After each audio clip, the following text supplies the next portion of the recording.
你知道瓦良格号为何当初宁愿多绕8000多公里，也不走苏伊士运河回国吗？可以肯定的是，当年瓦良格号走苏伊士运河回国是最快的。倘若选择其他路线，那么至少要多走8000公里以上的路程。然而，当时知道这则消息的并不止我们国家，所以说瓦良格号的归华路途势必会异常坎坷。在2015年改造之前，苏伊士运河就足以通航15万吨级的船只，而瓦良格号的满载排水量为6万吨，最深赤水线为10.5米，是完全能够在苏伊士运河通航的。由此可见，瓦良格号走这条路辉煌，绝对是一个很好的选项，不仅省钱省事，还相对安全。不过事实是，苏伊士运河最终并没有等来瓦良格号，在走出黑海后，瓦良格号向西穿越地中海，途经直布罗陀海峡抵达大西洋。在这之后，它一路南下，绕过了非洲的好望角，进入太平洋，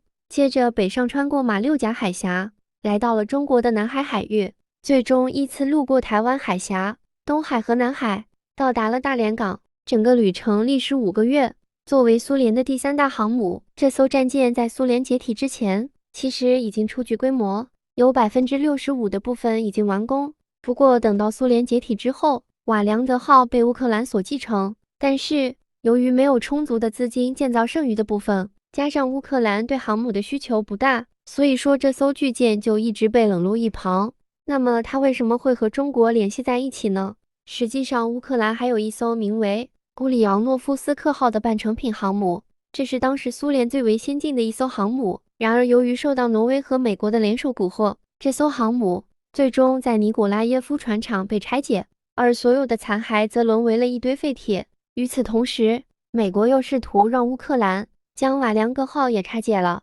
省得夜长梦多。然而和前者不同的是，当时的瓦良格号有能力下水，所以说并不会影响造船厂正常做生意。也因此，乌克兰方面并不着急将这个庞然大物拆除了，而直到我们的主角徐增平登场，瓦良格号的命运才真正迎来了转变。在1998年，这位来自中国香港的商人以创立集团的名义，通过竞标，最终以2000万美元的巨资买下了瓦良格号。此外，他还连同瓦良格号所有的电路图和结构图通通买了下来。据说这些费用加起来已经逾越了1亿美元。然而，对于美国和俄罗斯来说，一个中国人买下瓦伦格号绝不是一件好事。为此，当这条消息公之于众时，美国便开始从中作梗，试图阻止这场非同寻常的交易。最终结果是，美国的阻挠并未取得成效。不过，在美国的怂恿下，土耳其最终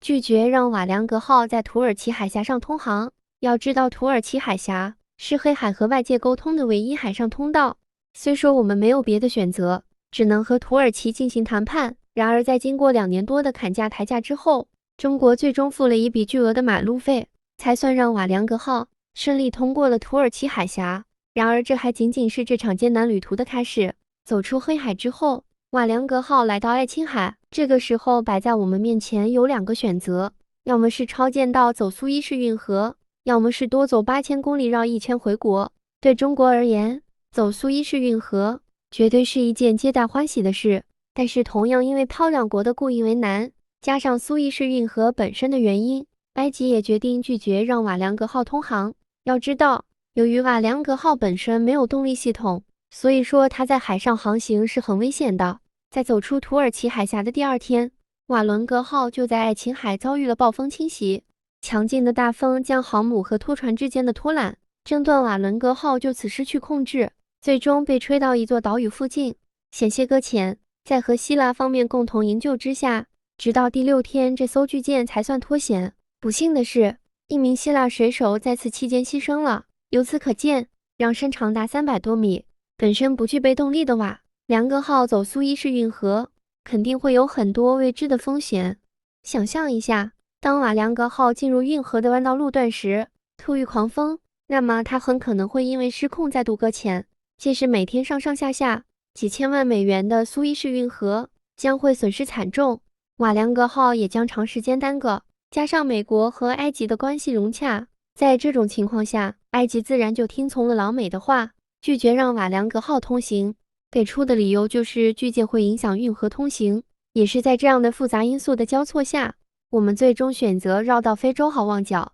多花了123天的时间回国。最后，瓦良格号安全回了家，并在7年的时间里，通过我们自己的双手，将这个毛坯打造成了中国辽宁号。值得一提的是，为了铸就这艘梦寐以求的航空母舰，中国15名工程师因公殉职，而直到2012年9月25日，这艘崭新的舰船才迎来服役。此外，在它的基础之上，中国国产山东舰也于2019年正式服役。从这时起，中国便走进了双舰时代。